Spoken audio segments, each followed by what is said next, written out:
আজ শুক্রবার 6ই ভাদ্র 2024 সালের 23শে অগস্ট মেষ রাশি মেষ লগ্ন এরিস সাইনের জাতক জাতিকাদের আজকের দিনটি কিন্তু মধ্যম প্রকৃতির অতিবাহিত হতে চলেছে।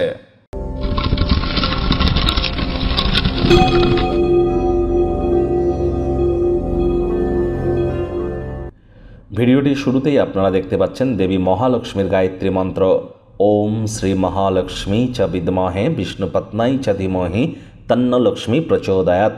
এটি আপনারা সন্ধেবেলার সময় স্নান আদি সেরে লক্ষ্মী দেবীর ঘটের সামনে বসে 7 বার জপ করুন, অত্যন্ত উপকৃত হবেন।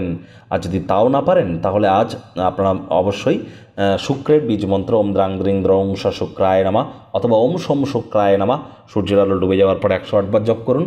সুদীর্ঘ 12 মাস পর, ঠিকই শুনছেন, একটানা 1 বছর পর সূর্য স্বগৃহে অবস্থান করছেন, যার ফলস্বরূপ আগত একটি মাস আপনাদের ঠিক কেমন অতিবাহিত হবে সূর্যের গ্রহগত গোচরের কারণে অলরেডি চ্যানেলে ভিডিও আপলোড করা হয়েছে, সময় সুযোগ বুঝে দেখে শুনে নেবেন। আই বাটনে আমরা লিঙ্ক দিয়ে দেব। ভাগ্যমিটার আজ আপনাদের বলছে 5 আউট অফ 10 ভাগ্য আপনাদের অনুকূলেই থাকবে, সুতরাং দিনটি চড়াই উতরায়ের মধ্য দিয়েই অতিবাহিত হবে। স্বাস্থ্য, অর্থ, পরিবার এই 3 ব্যাপারেই আপনাদেরকে একটু সাবধানতা অবলম্বন করেই চলতে হবে। শুভ সংখ্যা থাকছে 6, শুভ রং থাকবে যে কোনো স্বচ্ছ রং। আজ সামাজিকতার ভয়ে আপনাকে বলহীন করে তুলতে পারে। কায়িক পরিশ্রমের কারণে শরীরে ক্লান্তি আপনারা অনুভব করতেই পারেন। ওজন বুঝে ভোজন গ্রহণ করুন, রাস্তাঘাটে সাবধানে গাড়ি ঘোড়া চালান। কোনো প্রকার নেতিবাচক অনুভূতির আশ্রয় নিলেই হতাশা আপনাদেরকে গ্রাস করতেই পারে। অর্থগত ব্যাপারে ব্যয়বহুল একটি দিন, খরচ বাড়বে। নতুন উদ্যোগ পরিকল্পনার পাশাপাশি নতুন নির্মাণ কার্যকে আজ পিছিয়ে দিন। চাকরিজীবী যারা আছেন তাদের অফিসের পরিবেশ এক প্রকার বেশ।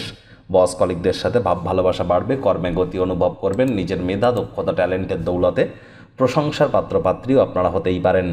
রাজনীতিবিদ যারা আছেন জনসংযোগ বৃদ্ধি করুন, সমাজে পপুলারিটিও আপনাদের বাড়বে। শিক্ষার্থী বিদ্যার্থীরা যে কোনো প্রকার পরীক্ষা প্রতিযোগিতায় অবশ্যই সফলতা অর্জন করবেন। উচ্চশিক্ষার জন্য যারা বিদেশ যাত্রার কথা ভাবছিলেন ভাগ্যদেবীও আজ আপনাদের পক্ষেই আছেন। সন্তান সন্ততি থেকে থাকলে তারাও তাদের কৃতিত্বের দ্বারা আপনাদেরকে গর্বিত অনুভব করাবে। তবে খরচে অপ্রত্যাশিত উত্থান মানসিক শান্তিকে বিঘ্নিত করতে পারে। সৎসঙ্গে স্বর্গবাস, অসৎসঙ্গে নরকবাস, এটি মাথায় রাখবেন। দীর্ঘ প্রতীক্ষিত কোনো কল্পনার উপলব্ধি আজ আপনাকে অবাক করে দিতে পারে। পেশাদারি যোগাযোগকে আজ বৃদ্ধি করবার চেষ্টা করুন। প্রেমিক প্রেমিকা, স্বামী স্ত্রী দিনটিকে যতটা সম্ভব রোম্যান্টিক করে তোলা যায় সেই প্রচেষ্টাই আপনাদের করা উচিত। আজ অবিবাহিতদের বিবাহের যোগাযোগও কিন্তু আসতে পারে। পরিবার পরিজনদের উপরে জোর করে নিজের মতামতকে জাহির যেন করবেন না। ছোটোখাটো ব্যাপারে অন্যের বিষয়ে ভুল ত্রুটি ধরা স্বভাব থাকলে ত্যাগ করুন, তা না হলে সম্পর্কের অবনতি কিন্তু হতেই পারে।